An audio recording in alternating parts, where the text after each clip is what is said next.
अस्सलाम वालेकुम viewers, welcome to my YouTube channel साजका किचन। अगर हम स्टोर करने के लिए आलू बुखारे की चटनी बना रहे हैं तो याद रखिएगा कि इसके लिए हमने आलू बुखारा फ्रेश लेना है, गोल्डन से कलर का लेना है, इसको ब्लैकिश नहीं लेना। तो इसलिए आपको स्क्रीन पे नज़र आ रहा होगा कि किस तरह हमने फ्रेश आलू बुखारा लिया है।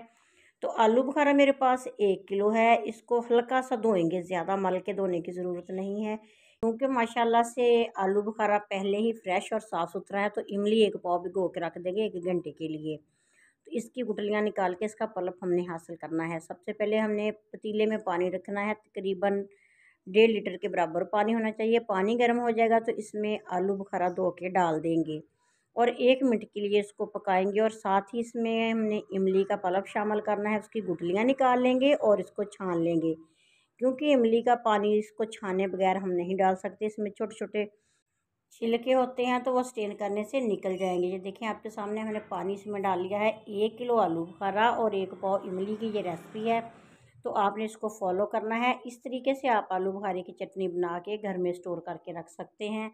जब पकते हुए 4 से 5 मिनट हो जाएं फिर हमने इसमें चीनी ऐड करनी है।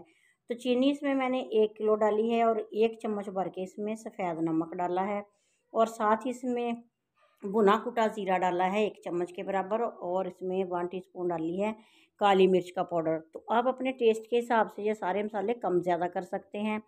तो इलायची के दाने मैं शुरू में डालना भूल गई थी, तो इलायची 4 से 5 इलायची लेंगे, उसके दाने निकाल के इसमें डाल देंगे। ये आलू बुखारे को बहुत मज़े का टेस्ट देंगी। तो पकाते हुए हमें तकरीबन 10-15 मिनट हो चुके हैं। काफ़ी हद तक हमारे आलू बुखारे फूल चुके हैं और इसकी चटनी की जो लुक है वो गाढ़ी हो चुकी है। इसमें मैंने डाल दिए हैं कुछ मगज़, तकरीबन 2 चम्मच के बराबर मगज़ धो के डाल दिए हैं। 4 मगज़ इसमें शामिल करेंगे और साथ ही इसमें सूखा नारियल और इसमें डालेंगे किशमिश और साथ ही कुछ बादाम डाल देंगे। तो ये वाली जो ड्राई फ्रूट वगैरह है ना, वो आप अपने टेस्ट के हिसाब से इसमें शामिल कर सकते हैं। थोड़ा सा फूड कलर मैंने डाला है। अभी इसको मिक्स करेंगे और जब हमने इसको चूल्हे से उतारना है तो आँच हल्की कर देनी है। 2 से 3 चम्मच इसमें वाइट सिरका डालना है। सिरका डालना इसलिए ज़रूरी होता है कि चटनियाँ जो है वो काफ़ी टाइम तक महफूज रह सकती हैं और चीनी का जाला इनमें नहीं बनता। तो माशाल्लाह से चूल्हा बंद कर दिया है, चटनी हमारी पक चुकी है। डिश आउट करेंगे। वीडियो अच्छी लगे तो लाइक कीजिएगा, शेयर कीजिएगा और प्यारा सा कमेंट भी करते जाइएगा।